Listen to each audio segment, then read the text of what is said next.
Welcome to II.3 Dubs, where fanfiction becomes an experience. Today's chapter 25 of Pulling My Weight by itsthechocopuff. Press play, relax, and let the story unfold. 25. Trial.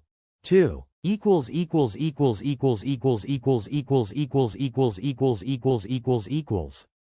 An inkstone, a set of brushes, and a kunai glinted in the late afternoon sun, an odd sense of finality radiating off of them. You sure about this, senpai? Yeah, kid, I'd trust you. A pause, and a deep, shuddering sigh. Kneel in the circle then, please. Ah, a flinch. Sorry, the ink is fucking cold though. A laugh, only a tiny bit hysterical. Sorry, senpai, my bad. Silence. Broken only by the soothing sound of brush against skin and the steady drip of ink. Done. A breath. This may hurt. A snort. I'd be worried if it didn't. A burst of blinding blue light, a surge of energy, and a stifled scream. Gasping, desperate breaths. Did it work? A thud of knees against paneled wood and exhausted pants. Can you feel it? A pause. Prolonged, and ringing with disbelief. Then, slowly, giddy, euphoric happiness. No, a sob. No, I can't. Kid, happy tears and rib-crushing hugs and small, grateful smiles. Itachi held his arm out for Yoko to land on, and listened as the crow gave an account of what was happening in his old village. The news that his brother had betrayed the leaf to join Orochimaru a few years back had shaken him, but it was nothing he couldn't adjust to. The thought of the snake Sanin's influence corrupting Sasuke even further was vile. But perhaps the man could give Sasuke the power he needed to kill Itachi a little sooner. So while not happy about the situation, Saruto bifailed he was meant to keep Sasuke safe. He'd factored it into his plans and moved on. Finding out that his brother had been captured and brought back to the village had not been quite as easy to get over. Sasuke in the village meant that Sasuke couldn't kill him. And that meant that Itachi's main, fail-safe plan for peace and penance had been sabotaged. He could always kill himself, and it had been a thought he'd entertained more than once, but the dishonor and cowardice of the action disgusted him. No, having Sasuke kill him, take his eyes, fulfill his self-proclaimed goal as their clan's avenger, all the while absolving Itachi of his guilt, of his crime, his betrayal, of the blood of their family on his hands. That was a much more attractive end. But now the Godem had thrown a wrench in that plan. And with the report Yoko had just delivered, Itachi scowled. With Sasuke incarcerated, sealed, and stripped off his chakra, his Sharingan, and his ninja rank, Itachi's plan of death by fratricide was looking ever more unlikely. But Itachi, same as every ninja worth their salt, was nothing if not opportunistic. And yes, Sasuke's sentence was a blow and more than a mild inconvenience, but Shimura's trial falling into his lap like that? What better chance would he have to get revenge on the man responsible for his predicament and expose root, the corruption within the village, and warn Sasuke about Madara than this one? Itachi flexed his chakra and Yoko promptly dismissed herself, leaving him alone with his thoughts. This would directly violate the terms he'd agreed upon with Jiraiya, but he found that he didn't care. He had the blood of his family on his hands, the traumatization of his brother on his conscience, and the instability and PTSD that came from playing the role of the ruthless, emotionless murderer for the last decade on his mental state. Positive emotions, affection, rational thought. He hardly remembered what they felt like. He'd been operating on autopilot from the moment his body had begun to deteriorate. All that mattered was the plan, his grand finale. And now, years of careful planning had been laid to waste. Itachi made an executive decision, and examined his internal reaction to said decision. There was no guilt to be found. Mind made up, he shook off his Akatsuki cloak, set it alight with an effortless cadence, and turned to the forest. It was time to pay Konohagakure a visit. Shikaku put his signature on the last document from his seemingly never-ending pile and finally raised his head to look at his son. Shikamaru was lounging on the sofa, but unlike what Shikaku would have once expected, there was a book spread out before him, and he was frowning. He tried not to think too hard about the last time he saw Shikamaru actually resting properly. But Inoichi had flat out ordered, him to get his head out of his ass and talk to his son, and this was as good an opportunity as he was going to get. Shikamaru, he called quietly, getting a hum from his son as a response. With the confirmation that the teen was listening, the next part came louder. When are we going to talk about what happened last week? Such a simple question, yet so loaded at the same time. Still, eyes trained on Shikamaru, Shikaku struggled to note any sort of reaction beyond a slight tightening of his shoulders. Shikamaru still wasn't looking at him. That depends, the boy said easily, just as seemingly casual as his father. What happened last week? Shikaku felt the first stirrings of irritation. He knew Shikamaru knew, so why? Don't insult our clan by playing dumb, son. He chastised, tone sharper than he'd intended, but at least it got a reaction. Shikamaru sighed and closed his book, then finally sat up to regard Shikaku with a disinterested expression. I'm not, he said, blunt as can be. But I can't read your mind, Dad.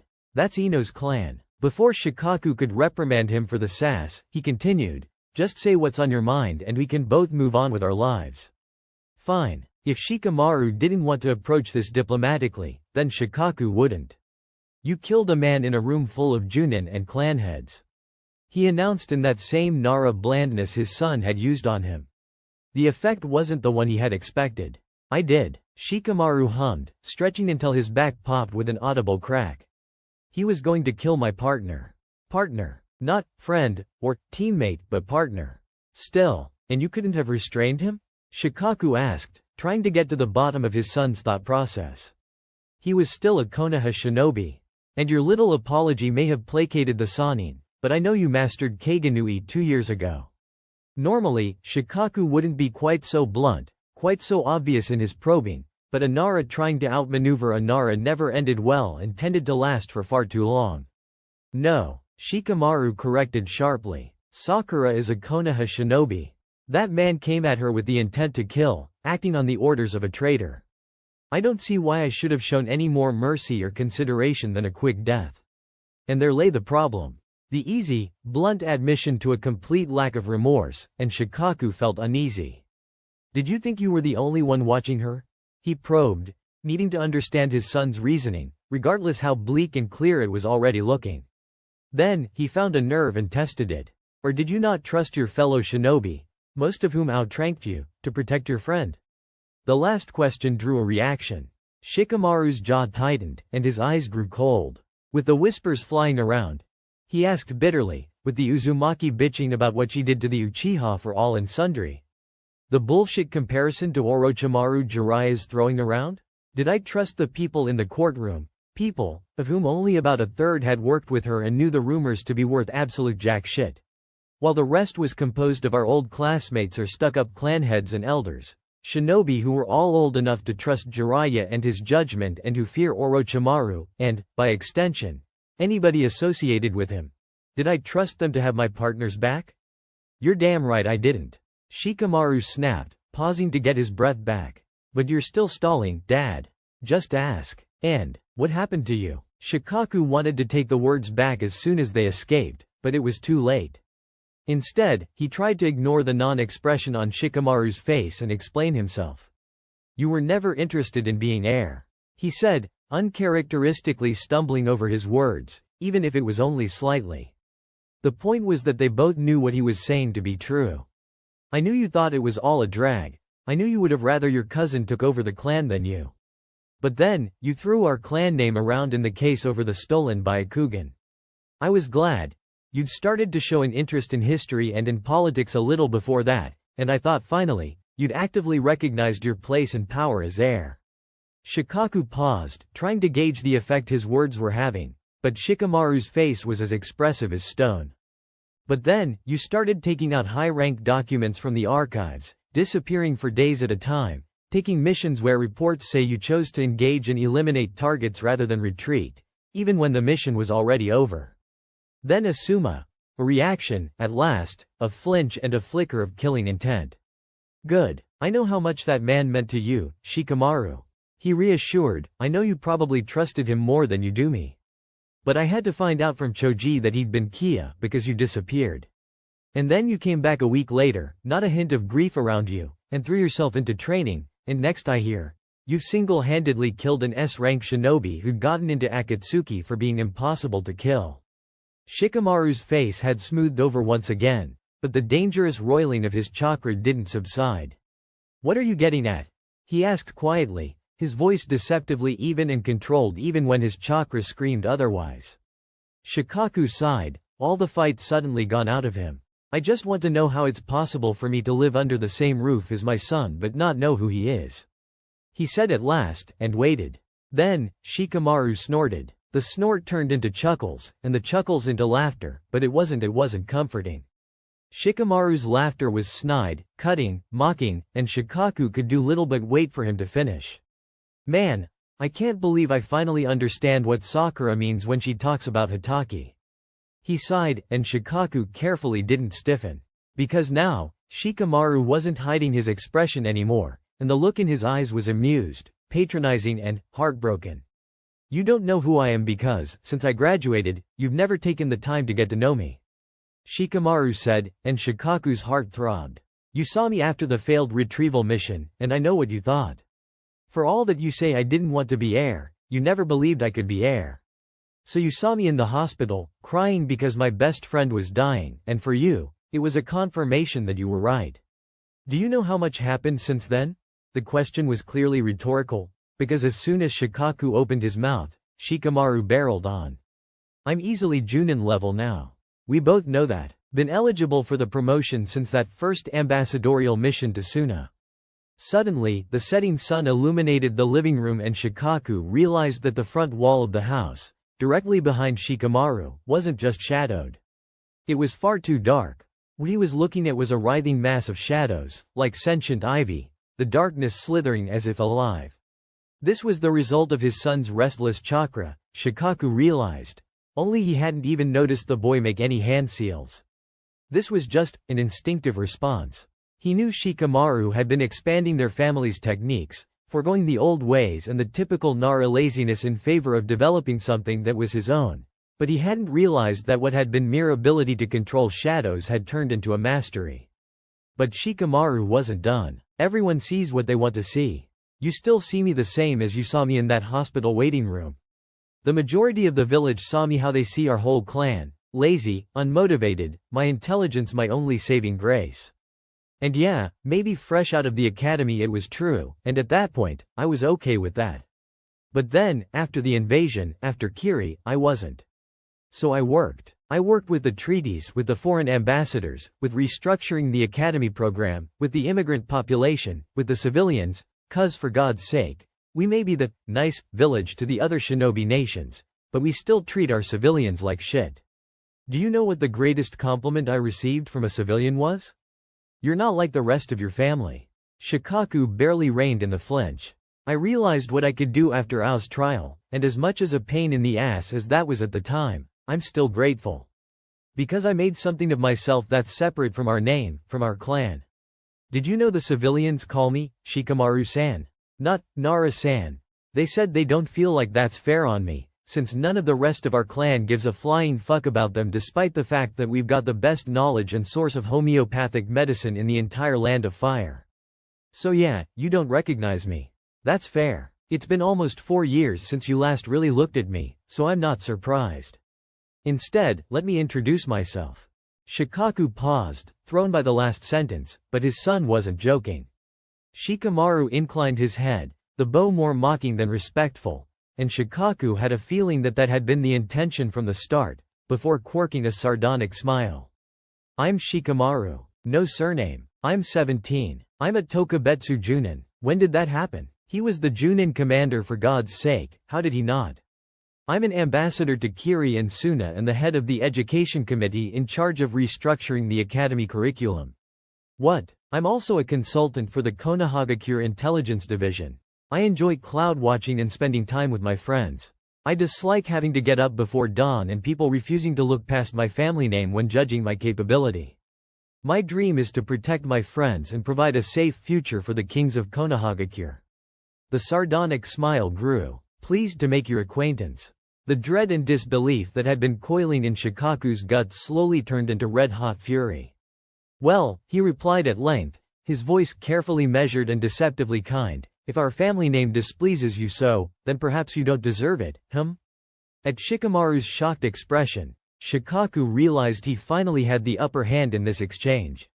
There was confusion writ in every line of his son's face, a fair bit of hurt too, but Shikaku refused to feel guilty, to take back his words. Then, Shikamaru's face twisted into a scowl, but his eyes were glistening with tears he refused to shed.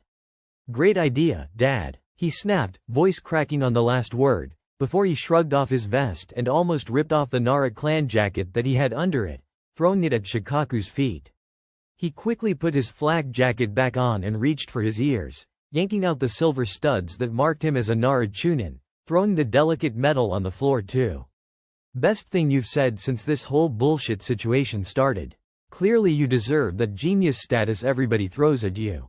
And then, with a final, tearful glare, Shikamaru disappeared in a swirl of leaves, but not before Shikaku heard the shattered sob that escaped him. Tsunade had called Naruto into her office. She'd been putting it off, charmed by the smiles and the sunshine and the resemblance to Nawaki, but Jiraiya's account of what happened, the comparison he'd drawn, and the angry mutters among some of her shinobi and whispers of favoritism had swayed her hand. However, she wanted to look at it. The fact of the matter remained that Naruto had attacked a Konohagakure Junin with the intent to kill.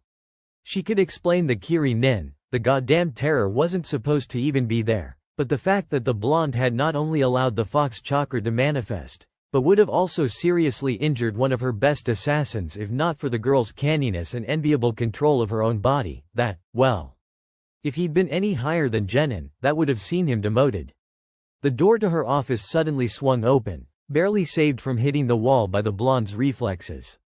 At her side, she heard Jiraiya sigh. "Ba-chan." Naruto grinned with all the composure of an overenthusiastic puppy. Then, finally reading the seriousness of the room, his smile dimmed. "Ba-chan? Is something wrong?" Tsunade stifled a sigh of her own. "Sit down, Naruto." There was tension in his frame now, unease, and she wondered whether Sarutobi had ever bothered to explain to the kid that actions had consequences. She doubted it. "I received reports that you assaulted a Junin of our village, and an allied foreign nin. Do you have anything to say to that?" she asked at last, and watched Naruto splutter. "It wasn't assault. I didn't even hit her once," he exclaimed, waving his arms to somehow hammer the point home, but Tsunade's patience was fraying. The cluelessness was verging further and further into irritating, instead of endearing. "And how much of that," she said, forcing her voice to remain calm, even, no matter how much she wanted to yell and shake the boy until he understood, "was due to your restraint, and how much was thanks to Haruno's Junin reflexes?" Question is, Jiraiya took over when Naruto floundered, and Tsunade took a deep breath to steady herself. "Would you have hit her if she hadn't been able to dodge?" "No," Naruto snapped, thoughtless and automatic, and wow, Tsunade could feel her eyebrows soar, apparently high enough that the blonde paused. "I mean, then, in that field, probably yes. But I was just so angry, Ba-chan," and she was laughing and acting as if she hadn't just sentenced Sasuke to death. "Sakura is a Junin who was acting on the orders of her cage." "Me? Do you know who has the power to sentence people to death?" "Also me. Did I sentence the Uchiha to death?" "No. Try again, and think this time, or I'm going to lose my temper." She saw Naruto gulp, eyes flitting over to Jiraiya, but for all his general idiocy and idealism, her old teammate had a fearsome poker face when he bothered to use it. Since I got back, she's been distant. To me, to Kakashi-sensei, even the rest of the Rookie 9. Then she beat Kakashi-sensei, said we'd set her back, and then she was just there at Gaara's retrieval, took down that blonde guy, Gaara hugged her, Ba-chan.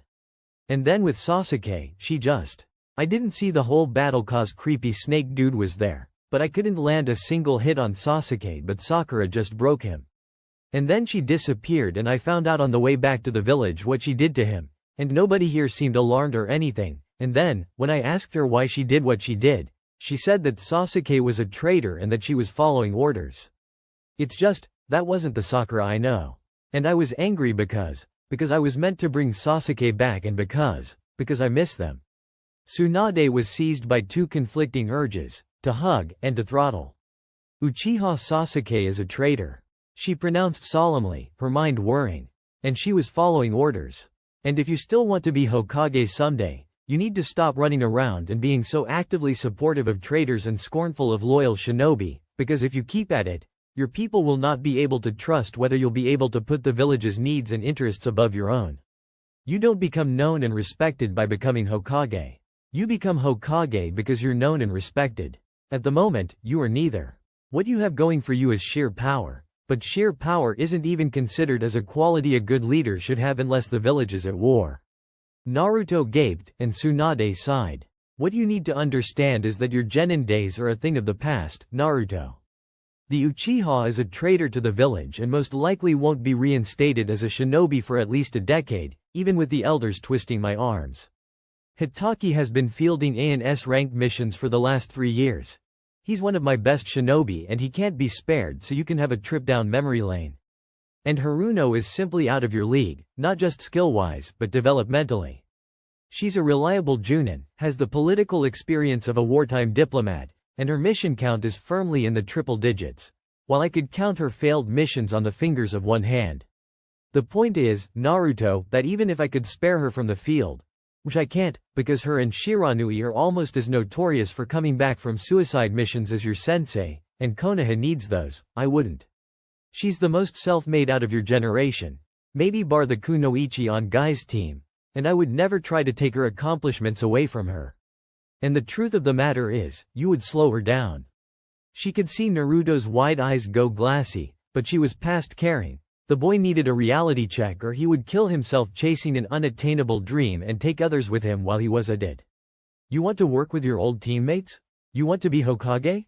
Then make yourself useful, find a team for the next Chunin exams, get your promotion, increase your mission count, find people to vouch for you and recommend you and grow up, before you get yourself, or, God forbid, someone else, killed.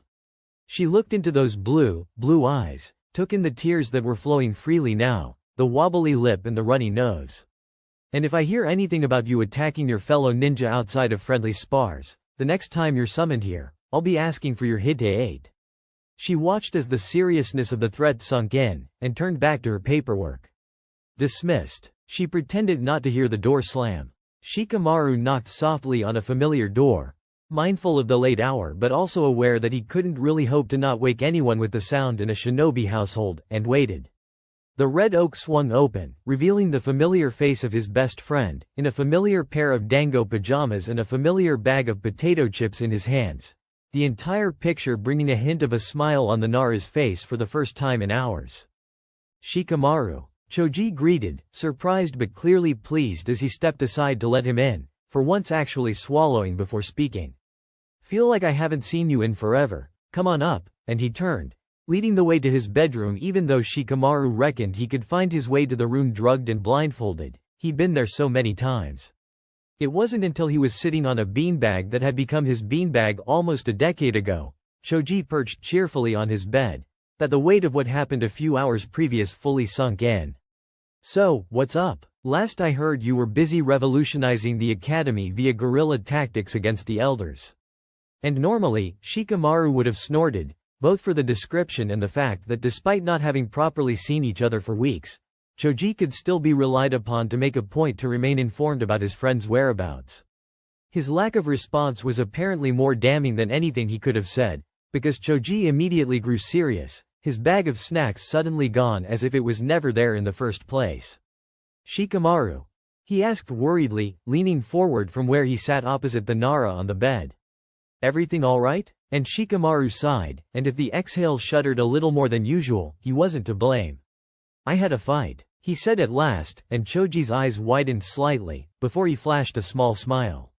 Well, then I can only hope the other guy looks twice as bad as you. He joked, and Shikamaru snorted, though it was humorless. I wish. He mumbled, but Choji still heard him and the smile vanished. Shikamaru, he said, and waited until the Nara looked at him. Who did you fight with? And Shikamaru, because he was weak when it came to his best friend, crumbled. My dad, he admitted, and this time, even he couldn't deny the way his voice broke. Suddenly, he was being yanked forward, off the beanbag and onto the bed, and crushed under 190 pounds of warm teenager. Oof, Choji, what? You've been an honorary Akamichi since I first brought you home, though you'll definitely gain more weight if you move in. Wave goodbye to that tiny waist that makes even Ino jealous and say hello to some good fucking food. His friend bellowed right into Shikamaru's ear, and the Nara was torn between laughter and exasperation. I'm not moving in, he wheezed, coughing and spitting when he got Choji's wild mane in his mouth for his efforts. Just got kicked out. I'll find a place, get a mission. If you think, Choji cut him off, shifting so he pressed down harder on Shikamaru's solar plexus and grinning when his friend wheezed, that I'm letting you out of this bed without us both getting a good night's sleep, then you're an idiot. And if you think that my mom will let you leave after she finds out what happened, then I'm rescinding your best friend status, because you clearly don't know my family at all. He told Shikamaru cheerfully, somehow flipping the Nara over and ridding him off his flak jacket, then helping him kick off his sandals. There. Now, I don't know how it was at yours, but in this house, when it's 1 a.m. we sleep. So shut up, and do what you're best at, Shikamaru. Grumbling, Shikamaru shuffled and settled, letting the warmth comfort instead of smother. A few seconds passed, then, I need to piss, he said frankly, half because it was true and half just to see what Choji would do. Then piss. See if I care. That's your side of the bed. Choji replied, flashing Shikamaru an unholy grin. And, Ino would never let you live it down. Shikamaru struggled for a few seconds, fighting laughter and indignation at once, then choked out, you're a menace, Akamichi Choji. You're welcome. Sighing, the Nara settled, a smile on his face. Then, thanks, Choji. I know I don't say it enough, but thank you, genuinely. You're welcome, Shikamaru. Now seriously shut up and sleep or I'm going to gag you. Shikamaru snorted, then quietened, waiting until Choji's scowl smoothed out and he looked on the brink of sleep before. Consent is sexy, Choji. For fuck's sake, Shikamaru, I swear to God. The rest of the sentence was swallowed by curses and breathless laughter. Sakura smiled as she walked through the door, humming happily as the sunlight hit her face. She spread her arms and gratefully soaked up the surprisingly warm late September afternoon after a long day in the T&I office. The downside of building an ironclad case against Shimura was spending hours down in the lowest levels, and if she was any more vain, she would have started whining about her skin becoming sallow and translucent after the first 2 days. As it was, with less than 3 days till the trial, all that was left were the finishing touches that Ibiki had agreed she didn't need to be present for, and they would have Shimura once and for all. Sakura didn't think she'd ever seen Ibiki happier. The man looked like he was about to break out into song as she was leaving, which was disturbing to say the least. Unbuttoning the top of her gray T&I overalls, she shrugged out of the sleeves and let the fabric drape around her waist, leaving her in the overalls, trousers and her Anbu vest, all with the intention of soaking up as much warmth and sunlight as she could. She headed home, deciding to forego the front door as she neared, and instead walked round to the back, hopping the fence and falling onto one of the deck chairs she'd badgered Genma into buying on one of their shopping trips, sighing as she felt her back crack in 3 places. With the trial of a known traitor and a once-renowned village elder, all non-essential missions were postponed and higher-ranking shinobi kept within the village to attend the trials, which meant that, if she ignored the work she was doing with T&I, Sakura had essentially been granted over 2 weeks of vacation. Long day? Genma asked as he fell onto the deck chair beside hers, a glass with a fruity concoction of some sort in one hand and a Sudoku in the other. The longest, Sakura agreed, nodding mock solemnly and drawing a snort from the brunette. But we've got a pretty solid case against the old coot, and Ibiki-senpai is positively glowing with schadenfreude, so there's a light at the end of the tunnel. She divulged, leaning over to steal a sip of Genma's mystery drink and making a face at the sugar that assaulted her taste buds. God, Gen, how much alcohol is in that? Genma shot her a wicked grin over the rim of the ridiculous pink umbrella and offered his trademark, carelessly graceful half shrug. A fair bit. Aoba demanded we have a party before this, quote unquote, all inevitably goes to shit. And with most of our friends village bound, now is probably the best time to actually listen to the idiot. Sakura laughed, then kicked off her boots and wiggled out of the rest of her overalls till she was just in her Anbu vest and undershorts, slumping even lower on the deck chair, finally content. Nice. Just please make sure Aoba doesn't set any furniture on fire cause he sneezed while channeling chakra again. She mumbled, delighting in Genma's bark of startled laughter. Please tell him that to his face and let me be there to see his reaction. He chortled, plucking the little pink umbrella out and tucking it behind his ear. He needs regular reminders that nobody has forgotten that yet and is unlikely to forget anytime soon.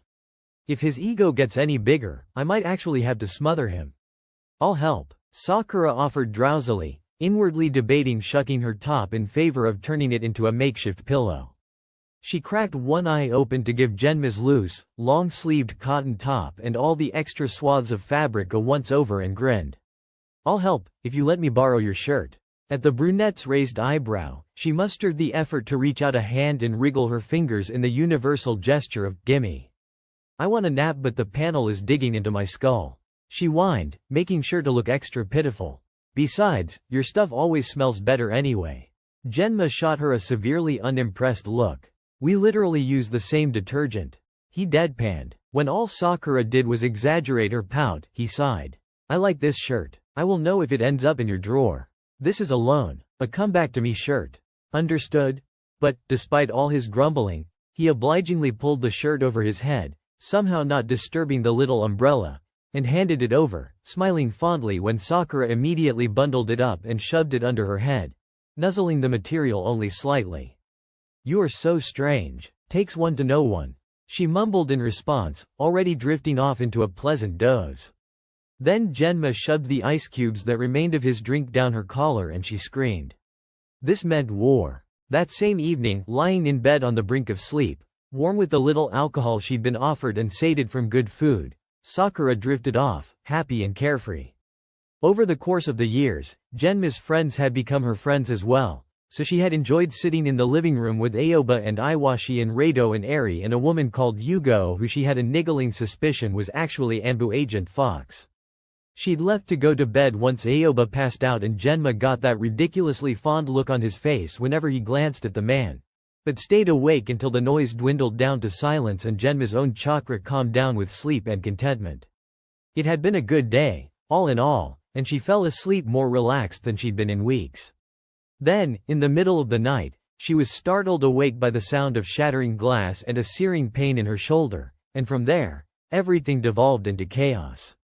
Armed, masked figures, at least 5 of them, swarmed into her room through the, now broken, window that made up most of her wall, the only part of the house that isn't sealed against intruders, and in the complete darkness of her room, Sakura was operating on adrenaline and instinct alone. She drove her bare foot into one of the figure's solar plexus, channeling enough chakra in the hit to send him crashing back into one of her bookcases. Then she ducked under a glint of metal and dodged a strike that would have easily cut off her arm if she hadn't moved. There were no weapons around, no time to get her sealing scrolls, no space for jutsu. Sakura bit back a cry of pain as a brutal punch dislocated her jaw and set her ears ringing. Then she dropped to the ground and rolled, grabbing a kunai from under her bed and shoving it through one of her assailant's ankle. He crumpled to the ground, off balance, and Sakura kicked him in the temple hard enough that his skull caved in, shards of bone scratching her heel. Then she scrambled to her feet and lunged for the window, for space and freedom of movement and the light of a street lamp. A hand grabbed at her hair, ripping a few strands free with the force of her momentum, and Sakura whirled, thankful for the length of her hair and the fact that her attacker didn't have enough time to fist the hair by her skull, reducing the pain and giving her the time to face him, get in his space, rip off his mask, smash the heel of her palm into his nose, then dig her thumbs into his eyes until they popped under her nails and he dropped to the ground. She rolled under a naginata, and really? That was her weapon, damn it, and darted out of the way of a fireball. Then her attention was drawn by the sound of crumbling stone and a shout of pain coming from inside the house. Genma. Her distraction cost her and she earned a searing lash of pain from what looked like a cat o' nine tails. Where the fuck were they getting these weapons from? Across her back. So Sakura quickly flashed through the signs for the shunshin, getting distance and an idea of positioning, then threw up an earth clone and jumped back towards her 3 remaining attackers. She waited until her clone's genjutsu snagged at least one of the shinobi, and when the one closest to her left fumbled his landing, she flash-stepped into his space and plucked a kunai from his holster, stabbing it into his thigh and forcing the knife down and across until it cut the femoral artery. Then she punched him in the solar plexus and didn't have time to do much else as a barrage of kunai came sailing at her, and she didn't have time to dodge them all. Sakura twisted, dodging the majority but still scoring some hits. Then she leapt through the fray and at the attacker furthest from her, noting the hand signs for a powerful Fudan. She used the stolen kunai to block the instinctive swipe of a tanto, then dropped the kunai to duck under the block and drive her knee into her opponent's groin, grabbing the tanto from his loosened grip in one hand and his hair in the other, then quickly and decisively cutting his throat. Then she screamed as a wall of fire soared past her, burning her already injured back and making every movement painful. Sakura saw the ninja she'd kicked into a bookshelf emerging from her broken window, disoriented and probably concussed, and she didn't think, just coiled her arm back and sent her tanto spinning, chakra making the already well-honed blade deadly sharp. Sharp enough to cut the man clean in two when the spinning blade met his abdomen, stopping only at the barrier of his spinal column. The last kunoichi was on her before Sakura could so much as gather her bearings, a vicious barrage of taijutsu that Sakura could have never hoped to match, much less unarmed and injured as she was. She felt a fist connect with her gut, fought the urge to vomit, and missed the next kick that sent her tumbling to the ground, scraping uncovered skin on the gravelly road and setting her back aflame with agony. But the distance bought her time.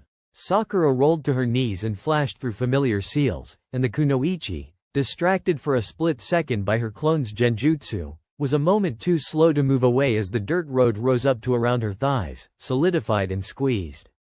The crunch of bones was clearly audible, and Sakura got to her feet and picked up the kunai she'd dropped earlier, ducking under the kunoichi's weak attempt at a punch and angling the kunai downwards, then stabbing down, aiming for the space not covered by the chest armor, the vulnerable but oh so profitable inch of space between the second and third rib.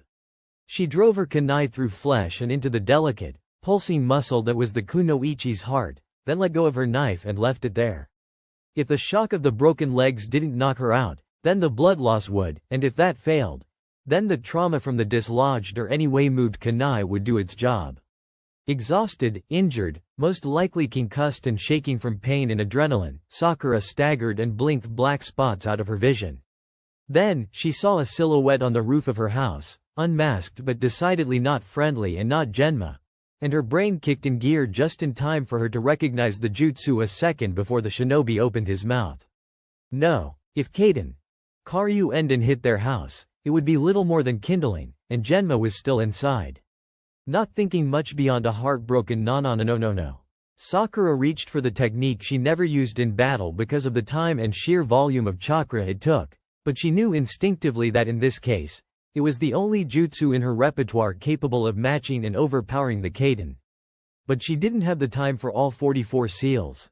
She had time for 4. But Sakura knew what the jutsu felt like as the chakra built in her coils, knew what the last stage of the buildup felt like, knew the last 4 seals by heart and found her fingers already running through them. Her chakra, normally so obedient, roiled and tried to rebel, for once not liking being manhandled into enacting her will. And Sakura knew she was bullying her chakra, which was so used to scalpel-like precision when molding, into cooperation with all the finesse of a sledgehammer, but this was important. She felt a searing pain along her pathways just as a fire dragon rose up over the shinobi on the roof of her house. But Sakura's subconscious had had the presence of mind to send her clone to dismantle a fire hydrant a few houses down, and her chakra sought the water source out instinctively, all but singing as it made contact. And Sakura's bastardized version of the water dragon, her graceless, careless decision to forego 90% of the necessary hand signs, was still enough. Even as her chakra coils protested viciously, even as fatigue and agony alike made the noise in her head rise to an ear-shattering crescendo, even as black spots took over more than half her vision, water was still her element, and Sakura still saw a magnificent water dragon rear up behind her, drawing power from her determination, from the water in the hydrant, from the pipes below her, from the very air around her, and from all the chakra in her coils until there was nothing left. Her dragon easily dwarfed that of her opponent. And as they squared up, Sakura didn't have to look to know whose technique had been stronger, had come out on top. She felt the sudden steam build up in the air around her, felt the shower of lukewarm water that rained over her as the last of the fire dragon was extinguished. Felt Genma's chakra, run down and exhausted but decidedly alive. Then, she passed out. She came to the feeling of being rocked, and as she pried her eyes open, she realized she was being carried bridal style, her cheek resting against a rumpled, bloodied sleep shirt. She craned her neck and glanced up, surprised to find that it was Ibiki who was her unlikely savior. Sans his usual leather trench coat and bandana, in the darkness of the night, The man looked almost approachable, if not for the fearsome scowl on his face. "Ibiki-senpai?" she croaked, coughing. She felt the man stiffen minutely, but when he glanced down at her, there was a hint of warmth where before there was only cold fury. "What's going on?" "The last stand of a desperate traitor," Ibiki replied, his scowl coming back full force. "I'd prefer to take you to the hospital, but I don't trust its security." It was then that Sakura noted that Ibiki's cheek was bleeding freely, and as much as he tried to hide it to minimize the rocking and any movements that could potentially aggravate her injuries, he was limping. "Senpai, were you attacked too?" she asked, balking at the idea of anyone having the sheer balls to attack Ibiki in his own home. When she received a nod, she hummed, then paused. "Why don't I hurt?" She recalled having her jaw dislocated, and despite his efforts, simply being carried should have set her back screaming in agony. Instead, she was just comfortably warm and numb. To her surprise, Ibiki smirked wryly. "Because I'm not taking you to the hospital until I can trust it, and I can't have you dying of neurogenic shock before that." When all she did was blink confusedly, the smirk became a touch more real. "Morphine, brat. Cool," she mumbled, turning her head so her cheek wasn't touching a bloodstain, and closed her eyes. "Where are we going?" Ibiki snorted. "Shouldn't that have been your first question?" he asked sarcastically, a shade of the same caring condensation in his voice that Sakura was used to, before he answered. "My house." Sakura took a moment to humor the ridiculous thought of, sleepover, before she let herself pass out once again. A dozen of her best Junin stood before her, all varying degrees of battered and bruised, and Tsunade could do little more than run a hand through her hair and sigh tiredly.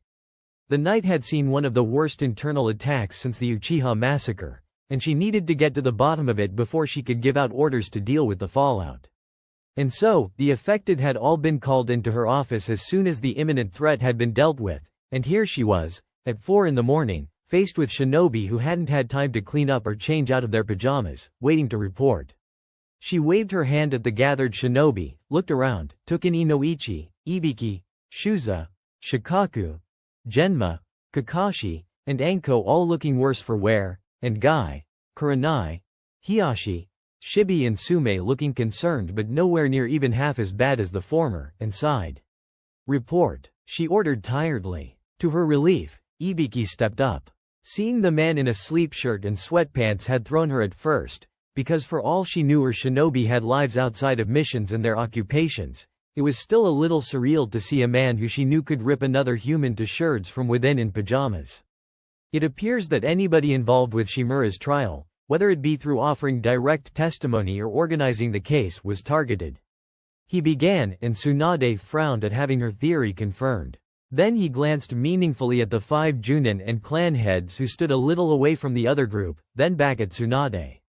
The blonde sighed, and addressed the small group.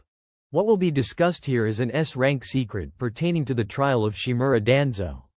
What is said here is not to leave this room until the day of the trial, understood?" She saw Guy snap to attention, even as Kurenai's eyes grew wide and her hand fell to her belly almost instinctively, and Tsunade felt a twinge of sympathy when she caught the woman's gaze. But the kunoichi nodded nonetheless and straightened along with the other 4, so Tsunade motioned for Ibiki to continue. "Myself, Yamanaka and Mitarashi are directly involved in the case. Nara and Shiranui are here because their kids were involved in one of Shimura's plots, and Haruno has been helping with building the case for the last week." Tsunade didn't miss how Kakashi tensed. "I don't know why Hitaki or Akamichi are here, however. Shikamaru has been staying with my family for the last couple of days." Shuza explained easily, shooting a not particularly subtle glare at Shikaku, who very obviously was refusing to meet his eyes.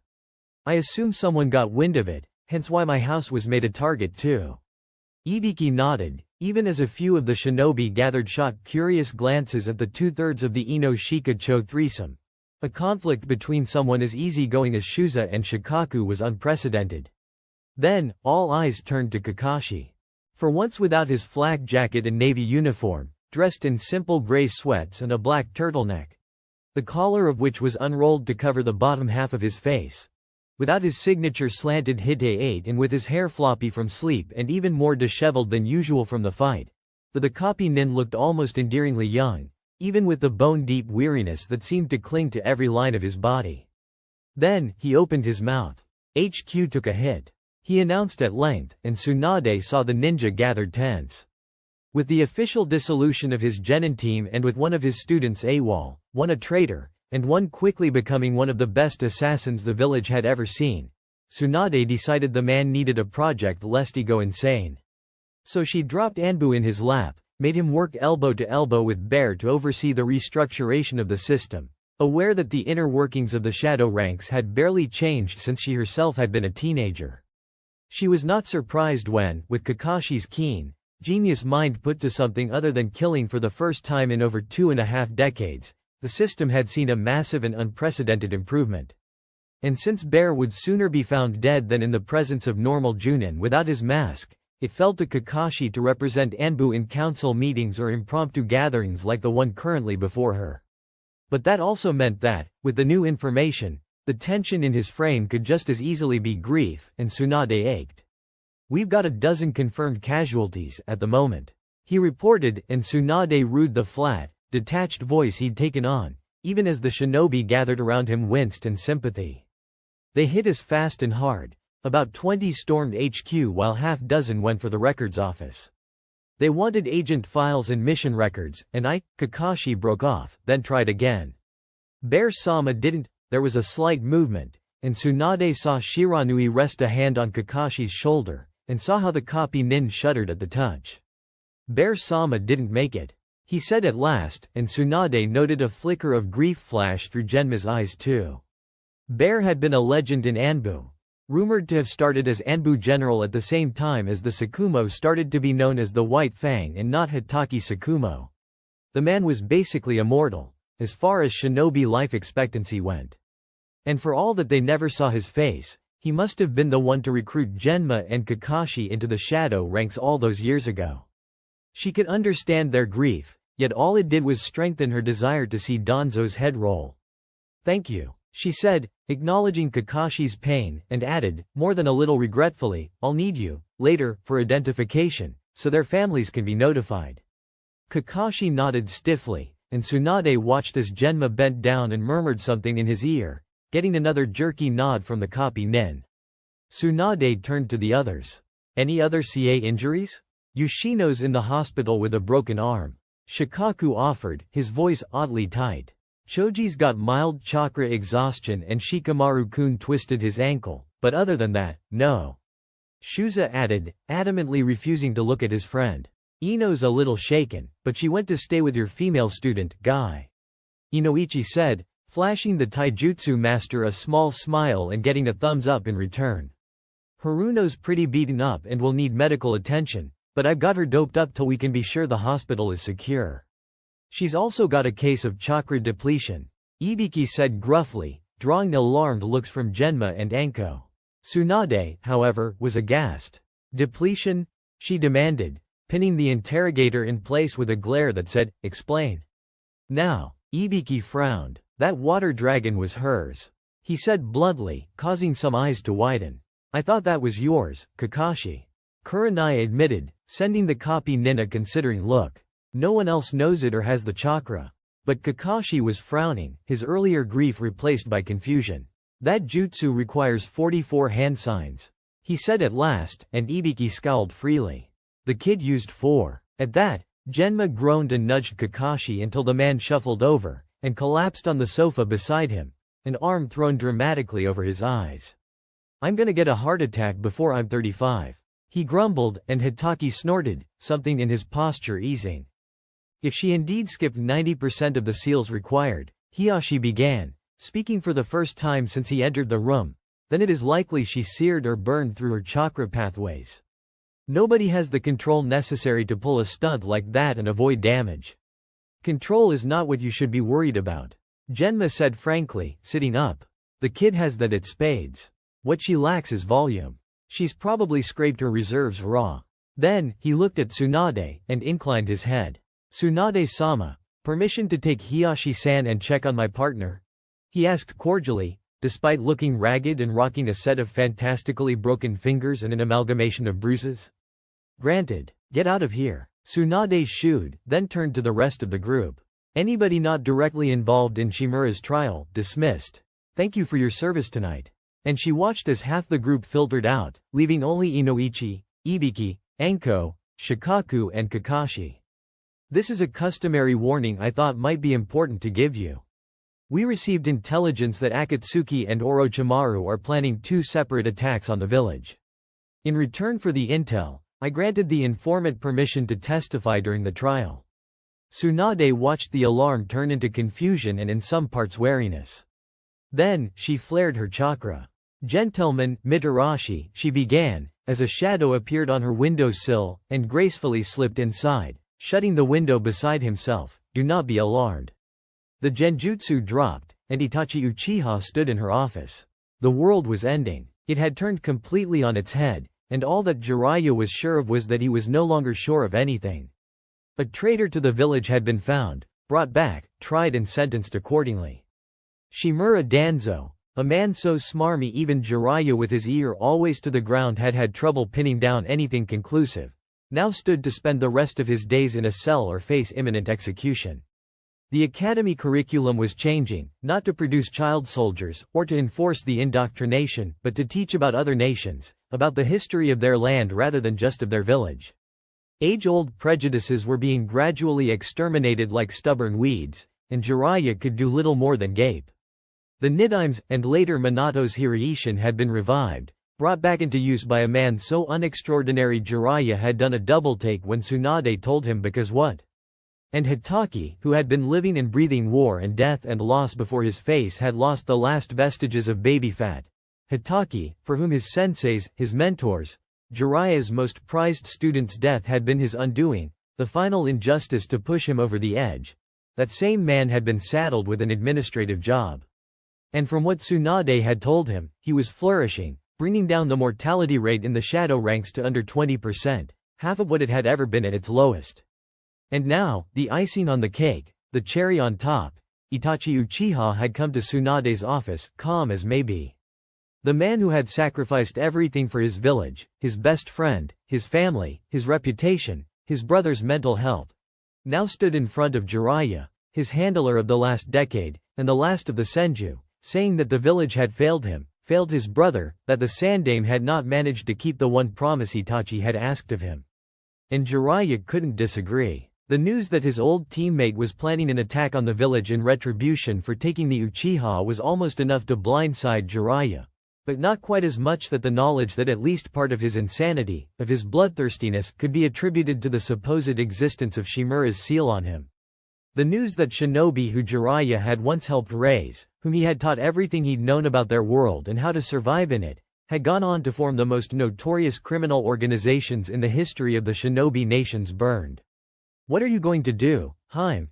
he asked at last, keeping half an eye on Itachi even as he moved to comfort the clearly weary blonde. Tsunade sighed, and even the glamour she hid behind couldn't fully mask how tired she was. "We need help. Konoha needs its allies." She turned to the Uchiha, and her glare was still sharp, but not quite as deadly as when he had first appeared in her office over 5 hours ago. Hearing what his loyalty had done to him had touched even Tsunade's shuddered heart. "Hide, Uchiha." And then, she dropped the wards and flared her chakra, one of her Chunin aides materializing in front of her desk not a second later. "Godem-sama? Fetch me Haruno and Shikamaru Nara," Tsunade ordered, and the man nodded and disappeared in a burst of smoke and leaves. "Will that genjutsu of yours hold, Uchiha?" She addressed the space where Itachi had once stood, curious. "Yes," came a disembodied voice from nearby the window. "It is aided by my dujutsu and virtually undetectable. My presence will not be known." Tsunade bared her teeth in a smile, but it was not friendly. "Let's hope." Jiraiya watched the 2 diplomats walk into Tsunade's office, his keen gaze cataloging the differences between them. The girl was tired, that much was clear. The kind of bone-deep weariness that was a step away from permanent exhaustion and apathy, and with the stunt Tsunade had told him she'd pulled, he was half surprised she was even walking. The Nara, however, looked wary. His expression was guarded instead of just hidden behind the usual lazy facade of the Nara, and his sharp eyes were flickering between the 2 Sannin, wondering what could have called for such a spontaneous summon. Tsunade began without preamble. "We received intel that Orochimaru is gathering forces to strike at Konoha once again. The Akatsuki is also preparing to launch an offensive, she stated flatly, and Jiraiya watched the teens before him, expectant. Haruno's placid expression didn't change save for a small, downward quirk of her lip, and while the Nara snapped to attention, there was still not as much alarm in his eyes as the announcement deserved. The duo exchanged a meaningful look, one that seemed to hold an entire conversation, before the Rosette arched an eyebrow and the Nara frowned, turning to the Godem. "ETA?" he asked, short and to the point, and Jiraiya felt something in him go cold. Curiously, Tsunade answered, 2 weeks. Maybe 3. The frown on Haruno's face deepened. "That's earlier than we expected," she murmured, and Jiraiya's mind stalled. "What?" The teen beside her sighed, dragging a hand down his face. "Why are your genin teammates such pests?" he asked rhetorically, and this time, Jiraiya's mouth ran ahead of his mind, and "What?" Haruno's gaze flickered to him and he noticed for the first time that there was more than just fatigue in her eyes. There was distance, a chilling emptiness. "We assumed Orochimaru is coming for the Uchiha, and the Akatsuki for Uzumaki," she explained, her gaze still trained on him. "Both were once my teammates." "You assumed correctly," Tsunade said simply, "which is why you and Nara are being sent to gather reinforcements. One of the terms of the three-way alliance was aid in times of need. This is Konoha in need, requesting aid. I will not simply hand over Naruto, nor the Uchiha, despite how much of a thorn in my side he has been. You'd risk the devastation of this village instead." Nara's expression seemed to say, his eyes accusatory, but it was Haruno who spoke, some of the emptiness abating, replaced instead by sharp calculation. "Mei will assist with the Akatsuki, but her daimyo signed a non-aggression pact with Orochimaru when he was first establishing sound," the girl said, and Jiraiya had a feeling she was only just starting. "Well," she corrected, shrugging, "theoretically, Sound's daimyo signed it. But the man is basically Orochimaru's puppet, so," she left the statement hanging. The Nara picked up, "Suna will be more receptive. Akatsuki almost killed their cage after all. And Orochimaru is the reason they went into this alliance in the first place." He reasoned, but the Rosette's frown didn't fade. "Maybe, maybe not," Haruno replied cryptically, and when the Nara raised an eyebrow, she sighed. "The Akatsuki is responsible for the deaths of 3 of Suna's cage, not 1," she said, and at this point Jiraiya would really like to know where she got her information from. "Akasuna no Sasori, the puppet master, killed the Sandaime and turned him into one of his puppets after he defected. The Yondaime was killed by Orochimaru sometime before the Chunin exams. Orochimaru was once a member of Akatsuki himself, remember? And Gaara was dead. Shio brought him back but he was dead." Shika. "When the most powerful ninja in your village are killed not once but thrice by the same organization, you're unlikely to go seeking conflict with them." There was a moment of silence as everyone parsed through what the girl had said. "Well," the Nara allowed with a small smirk, "I could always insult Temari again. That should do it." His partner snorted and shook her head in exasperation, but didn't refute the suggestion. When Jiraiya glanced at Tsunade, there was clear fatigue writ into the line of her shoulders and the wrinkle in her brow, but there was also pride and a hint of satisfaction. She knew, he realized, she knew they'd know. She expected it. "Then you know what you'll be up against," Tsunade said at last. "I don't think I need to remind you that the stakes are high. But your village needs you to at least try." "Hi, Hokage-sama," they chorused, and Tsunade offered them a small smile. "Then you leave tomorrow morning. Haruno, I'll send Shiranui after you once he finishes the chakra seals." Dismissed. With a short bow, the two turned on their heels and walked out of the office. Itachi waited until he could no longer sense the duo's chakra before he dropped the illusion, a tiny frown marring his brow. Did she know? The girl had looked at the exact place he was standing. Twice. He'd seen the minute twitch of her fingers, even with her hands at her sides as they were. The seal for Kai was distinctive. He didn't feel the shift of chakra that signified a broken genjutsu, but just the notion that the girl had known there was something hidden from her senses was enough to cause mild unease. His illusions were Sharingan cast. Nothing but another Sharingan should be able to notice them. When he turned to the two Sannin, Tsunade seemed distinctly aware of his discomfort, if the smirk on her face was any indication. "Now, what do you want as payment for the warning?" the Godem asked, forever blunt, as if deals with universally acknowledged missing nin were an everyday occurrence. Such an open-ended offer, too. Itachi could demand many things and have them be within the tenuous terms the Hokage had set. But when he thought about it, he knew what he wanted. "I want 3 files," he said quietly. "One on my brother's trial, one on the shinobi that brought my brother to the village, and one on the kunoichi that just left." The shock on the Sanin's face was clear. It seemed they too had been expecting something outlandish. For the first time since the discussion began, there was hesitation in Tsunade's expression. But a deal was a deal, and he watched as she reached into the drawer of her desk and pulled out 2 manila files, one considerably thicker than the other. Itachi waited for her to produce the third one, but when the woman merely raised an eyebrow and waved the files at him, he stepped forward and cautiously took the ones offered. Itachi slipped his brother's case file into the inner pocket of a jacket he'd stolen, then looked down at the remaining file in his hands, eyes immediately drawn to the photograph in the top left corner. That was the same. His eyes slid from the paper to the godem, but she was keeping her expression carefully blank. To think that he'd had the very person he wanted information on not 2 meters from him right in front of his face. He briefly wondered whether the ability to blindside Uchiha was genetic. Moving on from the fact that he had the very girl in the room with him not 5 minutes ago, he focused on the file itself. Haruno Shiranui Sakura clan. N.A. Civilian, parents deceased. Shiranui, guardianship. Birthday. The 28th of March. Age. 16 rank. Junin partner. Shiranui Genma Academy graduation. 12 Chunin promotion. 12 Tokubetsu Junin promotion. 14 Junin promotion. 15 notable skills. Genjutsu, Bukajutsu. Ninjutsu. Elemental manipulation. Earth and water. Medical ninjutsu. Fuinjutsu affiliation. Konohakagure, Team 7, disbanded, 20 platoons. Kirigakure, citizenship. Sanagakure, citizenship. Other. Ambassador to Kirigakure no Sato. Ambassador to Sanagakure no Sato, torture and interrogation operative. Senior interrogator. Level 4. Ansatsu Senjutsu Tokushu Butai operator. Jackal. Credited with the elimination of Deidara of the Akatsuki. Confirmed completed mission count. 251 to 80D rank, 72C rank, 61B rank, 37A rank. 1S rank. Confirmed kill count. 600 plus.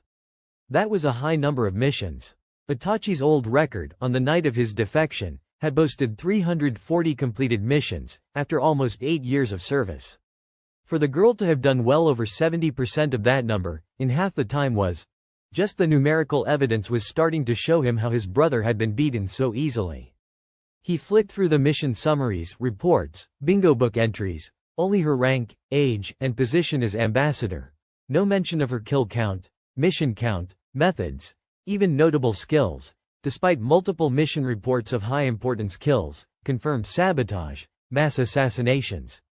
Just like a ghost, no visible trail or link. And skill assessments for the Junin, then moved on to the Anbu section. There was a clear dichotomy. Junin Haruno operated best in a 2-man squad with a man Itachi remembered from his own Anbu days, tag-teaming targets and utilizing their individual skills to their best, showing a mix of genjutsu and elemental manipulation on missions, and never, ever, letting a target escape. Anbu Jackal was a throwback to the tales of Bloody Mist, with a preference for masterfully executed silent kill and bukajutsu.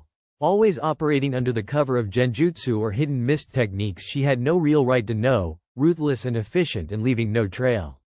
It was not the file of a child raised in times of peace. He read through the notes on her loyalty and personality, read the Yamanaka's patient file, saw the mention of her friendship with one of the 7, with the case Cage and his honored sister, saw the report of friendly acquaintance with the Mizukage and a partnership with the Nara heir, read the frequent accounts of prolonged stays in one of the allied countries. Then, Itachi paused, took a deep, discreet breath, and assembled together the basic facts. Civilian. Put on a team with a legend, a monster, and a self-proclaimed avenger turned traitor. Ordinary. Weak. Unlikely to make Chunin. Then, Chunin. T&I interrogator. Ambassador. Tokuho. Anbu. Junin. Well-rounded, well-connected, loyal, even when her teammates weren't. Self-made in every sense of the word. Then, he looked at what he could read between the lines. Ambitious. Ruthless. Resourceful. resilient, intelligent, prodigious, cunning, charismatic. Itachi had been a prodigy, but he had been the heir of a noble clan. It had been expected of him. He'd had tutors and trainers and people watching him 24/7, making sure he never faltered, never fell since he was 3 years old. Then he had to be the best to survive, to live till his brother was strong enough to take him and win. And that meant outsmarting Cage and Hunter Nin and bounty hunters alike. Till he could lay down and let his own blood kill him, giving him his final closure, his repentance, his rest. Hitaki Kakashi had been a prodigy, but he'd had a father who had a legend of his own, the White Fang. A man who could have stood for Hokage had he lived. Then had the Yondaime as his teacher, and received a gift that raised him even above the legend of his father in a way that no amount of training could have done. But he'd been broken, jagged and bleeding and self-destructive and unpredictable, to the point of being forcibly pulled from Anbu in fear of another Itachi. There was one comparison Itachi's mind could draw, only one that really fit, but he didn't want to give voice to his thoughts. Self-made, only one of 3 to remain loyal, genius, genjutsu specializing, morally ambiguous, ruthless and resilient and determined and charismatic and willing to sacrifice the many for the well-being of the few. He slowly closed the file, falling back into himself, into the role, the mask, the apathy. He knew his expression hadn't changed once, even as he slowly moved towards Tsunade's desk and gently placed the file on the pile of paperwork.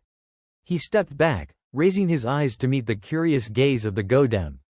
"Thoughts?" she asked him absently. Itachi mulled over his answer, keeping his expression carefully blank. Then, he decided that he wasn't there to humor the Godem, so he offered a small shrug and a "hn," noting how the blonde scowled. What he could have asked, was well within reason to ask, is she interested in blood limits? But the truth was that he genuinely didn't care. True, his brother's generation was born in peacetime. They were granted childhoods, years of softness and indulgence. There should have been no way for him to draw parallels between any one of them and a shinobi who had lived and breathed conflict since they could hold a kunai, who had been war-born and death-forged. And yet, he had. But that didn't make it his business, so he reined himself back and waited until they got back to planning Shimura's takedown. This he could do. The next morning, she walked to the gates alongside Shikamaru, both with packs slung across their backs and dressed for the weather of the country they were heading to. She'd caught up with her friend once they'd been dismissed from Tsunade's office, and her heart had ached when Shikamaru caught her up on what had happened while she'd been working out how to pin down a man whose mere reputation could quash her like a fly with its little finger. She'd pulled him into a hug, too choked up to speak, and just waited until the burn of tears went away. When she pulled away, she decided to forego empty platitudes and offered a wobbly smile instead. "I'm sure Genma wouldn't mind another stray. You already have your own drawer, we could as well make it official." And Shikamaru had laughed and seemed surprised, as if she'd startled it out of him. "You're the second person who's offered to adopt me." And that had been that, at least out loud. Inwardly, Sakura added Shikaku to her personal shit list. They walked to the gates in companionable silence and traveled the first 10 miles away from the village together, then split with a last parting hug and murmured wishes of good luck.